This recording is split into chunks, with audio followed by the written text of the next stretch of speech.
محترمو بیا په دې اخیری عشره کې دې ته الله رب ډېر لوی مقام ورکړی دی. د غونډې د رمضان د میاشتې د عظمت او قدر چې دی دا د اخرنۍ عشرې په وجه باندې دی. ځکه اخري عشره کې داس یو شپه راځي کوم د چې لیلة القدر ویل کېږي. اللہ رب قرآن کے فرمائی انا انزلناہ فی لیلۃ القدر وما ادراک ما لیلۃ القدر. اللہ رب شاہ فرمائی چې مونږ د قدر پشپ باندې مطلب په لیلۃ القدر باندې مونږ قرآن نازل کړی دی. په یو ځای چې الله رب العزت قرآن نازل کړی دی دنیایي اسمان ته، دا په یو شپه کې نازل شوی دی. بیا د جناب نبی کریم صلی الله علیه و وسلم د رسالت نه بعد چې څومره ژوند تیر شوی دی تقریبا 23 سال زندگی په دې کې بیا وقتاً په وقتاً د ضرورت مطابق یو آیات دو آیات یو صورت لږ او ډیر بیا نازل شوی دی. خو په لومبي ځل په یو ځای چې د الله رب د طرف نه نازل شوی دنیایي اسمان ته هغه په لیلة القدر باندې نازل شوی دومره لوی مقام الله دې شپې ته ورکړی دی. محترمو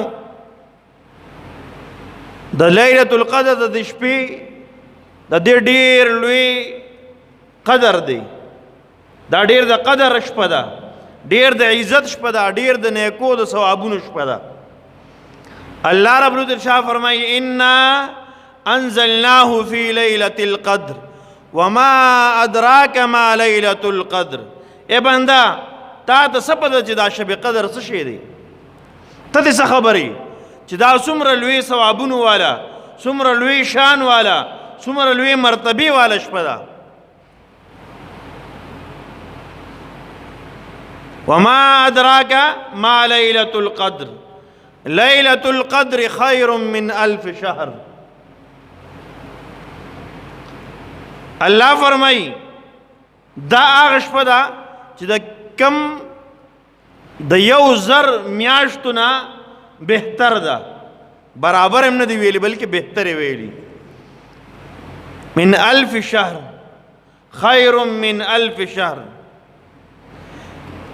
د دین تقریبا 83 سال زندگی جوړیږي.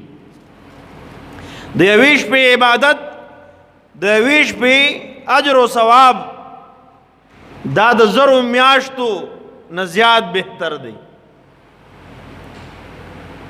و محترم دا شپه کله ده؟ دومره لوی مقام دی، دومره لوی د الله په دربار کې دی، دومره قدر دی. د نیکو پکې دومره لوی الله ډېر نیکۍ ورکوي. د 1000 میاشتو نه زیات اجر الله ورکوي په دې کې عبادت باندې. نو محترمو دا کومه شپه ده؟ احادیث مبارکو کې د جناب نبی کریم صلی الله علیه و آله وسلم نه منقول دي چې دا شپه دا د اخري عشرې په طاق شپو کی تلاش کے. طاق شپې 21واں شپه، 23واں شپه، 25واں، 25مه، 20مه، یو کم درشمه. دا هغه شپې دي کومه چې په کومه کې د لیلة القدر امکانات زیات دي.